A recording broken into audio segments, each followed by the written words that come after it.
I stood in that boardroom watching my father choose my sister over the truth, and for the first time in 8 years, I realized I was done being invisible. Have you ever been blamed for doing the right thing? Have you ever worked somewhere your family didn't see your value? I was the family embarrassment, the son who did the work while my sister took the bows. What would you do if your own father chose a lie over you? The boardroom walls were all glass and chrome, designed to showcase power.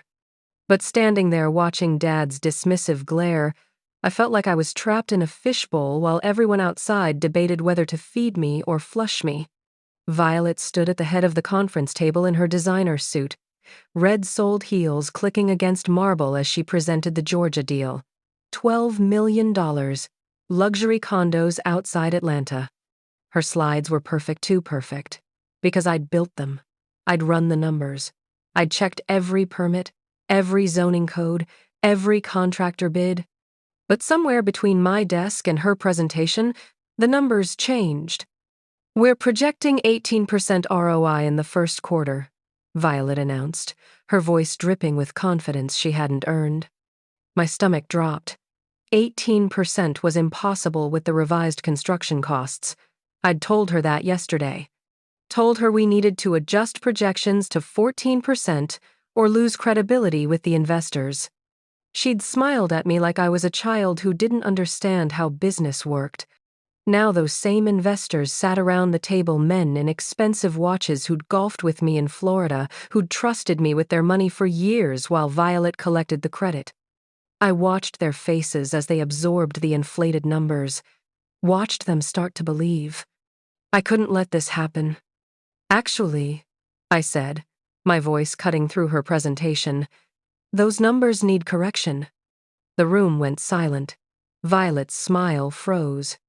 The revised construction bids came in 22% higher than initial estimates. I continued, pulling out my tablet. 18% ROI is mathematically impossible unless we cut corners on materials, which violates the luxury branding we promised these investors. I wasn't trying to embarrass her. I was trying to save the deal. But Violet's eyes went cold. Ethan, this isn't the time. It's exactly the time, I said, before these gentlemen write checks based on false projections. One of the investors, Bill Crawford from Austin, leaned forward. What are the actual numbers, Ethan? 14% first quarter, ramping to 16 by year 2 if we stay on schedule and budget. Bill nodded slowly. He trusted me.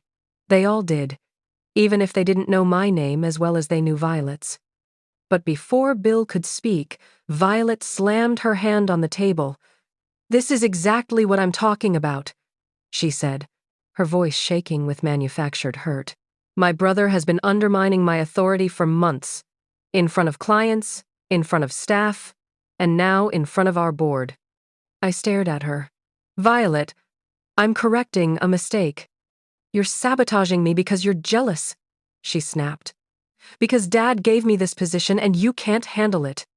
The lie was so clean, so practiced, I almost admired it. Dad stood up from his seat at the far end of the table. He'd been quiet the whole meeting, watching, judging. His suit probably cost more than 3 months of my rent. His watch could have paid off my student loans. Ethan, he said, and his voice was ice. Step outside. Dad, if you just look at the revised bids. Now. I looked at the investors, at Bill Crawford, who wouldn't meet my eyes, at the others, suddenly fascinated by their phones. At Richard Chen, our company lawyer, who looked like he wanted to crawl under the table. Then I looked at Violet. She wasn't even trying to hide her smile anymore. Dad waited until we were in the hallway, the glass doors closing behind us, before he spoke. You're suspended, he said. No preamble, no questions. You're not even going to ask. Until you apologize to your sister. The words hit me like a fist. 8 years. 8 years of fixing her mistakes, of working weekends in a windowless cubicle while she got the corner office with the Manhattan view. 8 years of watching her parade around in designer clothes bought with bonuses earned by my work. And he wanted me to apologize. "The numbers are wrong," I said quietly. "If she presents those projections, we lose the deal. Worse, we lose credibility. Violet says the numbers are fine. Violet doesn't know how to read a construction bid." Dad's jaw tightened. "That's enough." "It's the truth." "You're suspended until you remember your place in this company." He looked at me the way you'd look at something stuck to your shoe. "Go home.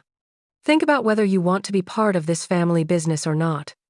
Through the glass, I could see Violet watching us. That victorious little smirk on her face told me everything I needed to know. This wasn't about the numbers. This was about power. About Dad choosing the child who looked good in boardrooms over the one who kept the company running.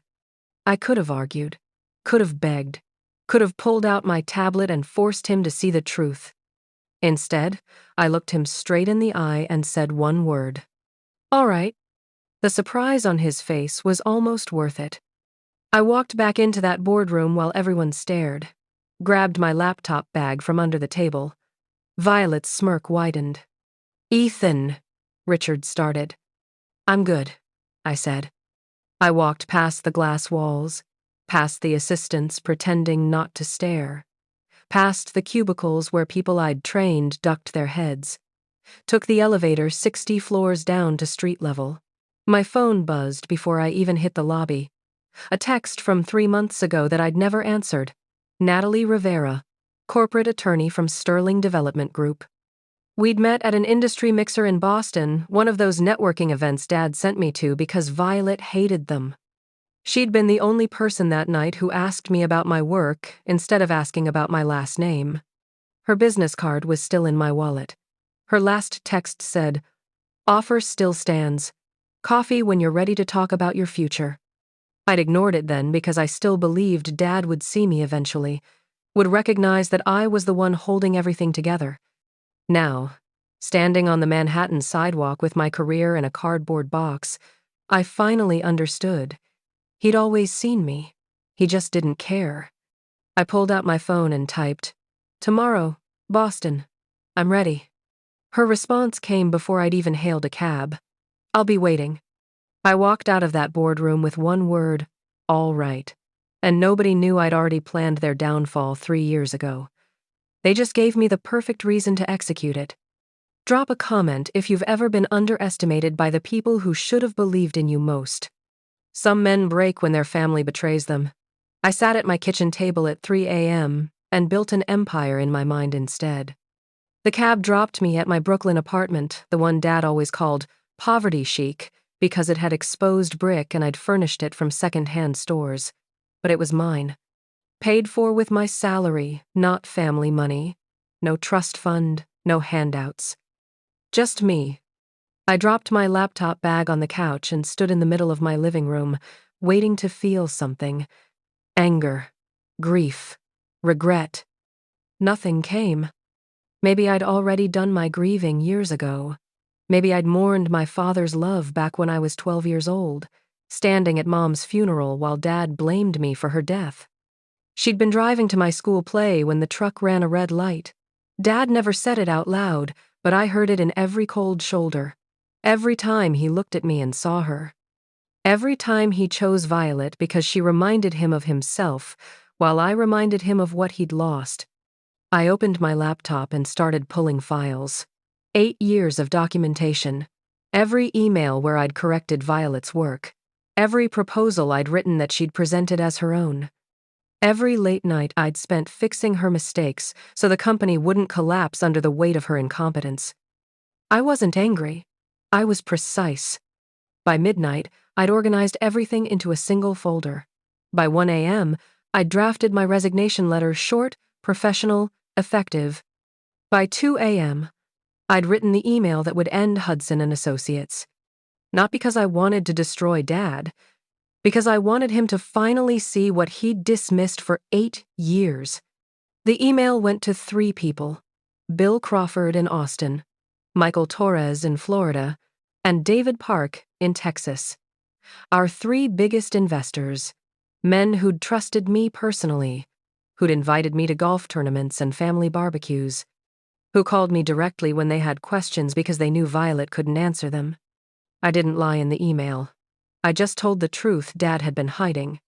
Attached, you'll find 8 years of documentation showing systematic misrepresentation of project data, including the falsified quarterly reports submitted to the SEC last year that I personally corrected to avoid federal violations.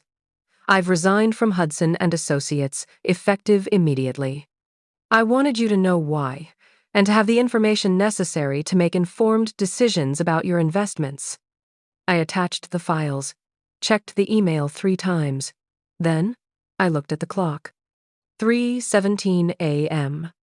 Have you ever had that 3 a.m. moment where everything suddenly makes sense? When you stop asking why they don't see you and start asking why you keep letting them ignore you? I thought about Mom. About how she used to tell me I was going to do great things. How she believed in me even when I brought home mediocre grades and forgot to clean my room. Dad never believed in me. Not once. Not even when I'd proven myself over and over. So why was I still trying? My phone sat on the table, Natalie's text glowing on the screen. Tomorrow. Boston. I'm ready. I'd never signed the NDA. Dad kept saying he'd get around to it after my promotion from intern, but he never did. Probably because keeping me in legal limbo meant he could fire me whenever Violet decided I was inconvenient. He'd forgotten that legal limbo worked both ways. I scheduled the email to send at 6 a.m., wrote my resignation letter, packed a bag for Boston. Then I sat at that scratched kitchen table with 8 years of documentation spread before me and felt richer than I ever had in the Connecticut mansion. Because for the first time in my life, I wasn't invisible. I was free. My apartment was small, 1 bedroom with exposed brick Dad called poverty chic. But sitting at that scratched kitchen table with 8 years of documentation spread before me, I felt richer than I ever had in the Connecticut mansion. The sun started rising over Brooklyn, painting my apartment in shades of gold. I made coffee, showered, put on my best suit, the one I'd bought myself, not the one Dad's tailor had made. At 5:45 a.m., I sent the email. At 6:15 a.m., I was on a train to Boston. At 6:47 a.m., my phone started ringing. Dad's name flashing over and over. I turned it off. By sunrise, I'd written my resignation letter. By 6 a.m., I'd sent the email that would cost Dad $47 million. And by 7 a.m., I was on a train to Boston to meet the woman who'd been waiting for me to realize my worth. Hit that subscribe button if you've ever had to choose between family loyalty and your own dignity. They thought I quit because I was weak. They had no idea I'd just armed a nuclear bomb with an 8-year timer. I arrived at Hudson and Associates at 6:30 a.m., before security changed shifts. Used my badge one last time. The office was silent except for the hum of computers and the city waking up 60 floors below. I moved through that space like a ghost, saying goodbye to a haunted house. Every desk, every file cabinet held memories of problems I'd solved while someone else got promoted. My cubicle was exactly how I'd left it yesterday. No windows, no view, just gray walls and a desk barely big enough for my monitors. Right next to the supply closet where I could hear the copy machine running all day. Violet's corner office was 3 hallways away. Floor-to-ceiling windows. Manhattan spread out like a kingdom. Leather furniture Dad had imported from Italy. I'd been in there exactly twice. Both times to fix her mistakes while she was at lunch. I packed slowly. There wasn't much. A framed photo of Mom from my college graduation. Dad hadn't come. A coffee mug that said, "World's okayest employee," that Richard had given me as a joke. My noise-canceling headphones. Everything that mattered fit in my laptop bag. I left my resignation letter on Dad's desk.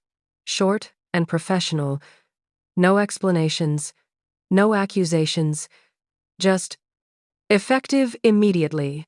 I resign from Hudson and Associates. Thank you for the opportunity.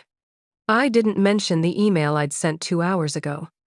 Didn't mention that by now, our three biggest investors had documentation showing exactly how I'd been holding the company together while Violet took credit.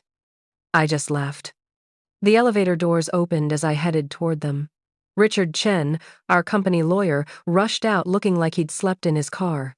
His tie was crooked. His usually perfect hair stood up in chunks. "Ethan," he gasped. "Tell me you didn't." "Morning, Richard?" "The email. The documentation. Tell me you didn't send it." I smiled. "Have a good day." I walked past him into the elevator, pressed the lobby button, watched him sprint toward Dad's office, phone already at his ear. The doors closed before I could see his face when he found my resignation letter. My train to Boston left at 9:15 a.m. It was 7:30 now. I had time. Natalie had texted me the address of a coffee shop near South Station. Small place. Quiet. The kind where you could have conversations that changed your life without anyone noticing. She was already there when I arrived. Sharp gray suit. Dark hair pulled back. That same knowing smile from the industry mixer 3 months ago. "You actually came," she said, sliding a folder across the table. Our fingers touched as I reached for it. Brief. Electric. "Sterling Development Group wants you," she continued. "COO position. Full equity stake. Your choice of projects." I opened the folder, reviewed the offer. It was more than generous. It was respect printed on paper. "Name your price," Natalie said. I looked up. She was watching me the way no one at Hudson and Associates ever had, not assessing my usefulness, just seeing me. "It's not about price," I said. "Then what is it about?"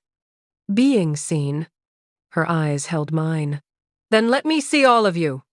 The words hung between us.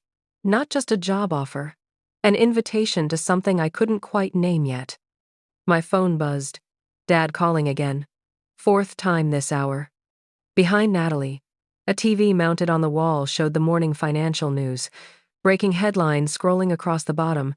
Hudson and Associates faces investor exodus following whistleblower documentation. Natalie glanced at the screen. Back at me, one eyebrow raised. "That's fast," she said. "I'm efficient." I noticed. She leaned back. "So that's why you're suddenly available." "I've been available for 8 years. Just took me this long to realize it." She smiled. Really smiled. "When can you start?" "When do you need me?" "Yesterday." I thought about Dad's office, about Violet's smirk, about 8 years of being invisible while keeping everything running. How about tomorrow? Natalie extended her hand. "Welcome to Sterling, Ethan." Her grip was firm, confident, equal. For the first time in my life, a handshake felt like a beginning instead of a transaction. What's more satisfying, destroying the people who hurt you, or proving them wrong by succeeding somewhere else? Tell me in the comments what revenge means to you. As Dad's company crumbled in real time, investors fleeing, audit demands flooding in, I sat across from Natalie Rivera and realized something terrifying. She didn't just want to hire me. The way she looked at me over her coffee cup made me forget about revenge for the first time in 3 years. Like this video if you believe success is the loudest revenge. While Dad's empire burned, I was in a hotel room in Boston trying to remember the last time someone touched me like I mattered. The news broke at noon. Hudson and Associates major investors pull funding. By 1 p.m., it was everywhere. Financial blogs, industry newsletters. Even CNBC ran a segment about mismanagement at family-run real estate firms. My phone wouldn't stop ringing. Dad, Violet, Richard, numbers I didn't recognize. I turned it off after the 14th call. Natalie had booked me a room at a boutique hotel overlooking Boston Harbor. "Take the day," she'd said at the coffee shop. "Process, rest. We'll start fresh tomorrow." But I didn't need rest. I needed to not think about the messages I knew were piling up, the voicemails, the texts. So I stood at the window watching ships come and go, free to sail wherever they wanted, and tried to feel something about what I'd done. Still nothing. A knock at the door. Natalie stood in the hallway holding 2 glasses of wine. "Thought you might want company," she said. I let her in. The hotel room overlooked Boston Harbor, ships coming and going, free to sail wherever they wanted. Through the window, I watched my phone light up with Dad's 14th call while Natalie sat on the edge of the bed, 2 glasses of wine in her hands, waiting for me to decide who I wanted to be next. "You're not going to answer that?" she asked, nodding at my buzzing phone. "No." She handed me the wine, her fingers lingering on mine longer than necessary. "Good. Because tonight isn't about them. It's about you remembering you're more than what they made you feel." She moved closer. Her perfume cut through my anger like light through fog. "When's the last time someone saw you, Ethan? Really saw you?" I couldn't answer. Couldn't remember. Maybe Mom, before the accident. Maybe never. "That's what I thought," Natalie said softly. She set down her wine glass, reached for mine, set it beside hers on the nightstand. "I'm not here because I pity you," she said. "I'm here because I've been watching you for 3 months, trying to figure out how someone so brilliant ended up making himself so small. I wasn't small, I was just invisible. I know. You told me." Her hand touched my jaw. "But I see you. I've seen you since that mixer when you explained the Chicago zoning disaster to me like it was the most fascinating thing in the world. When everyone else was networking and bullshitting, you were actually thinking." I didn't know what to say, so she showed me instead.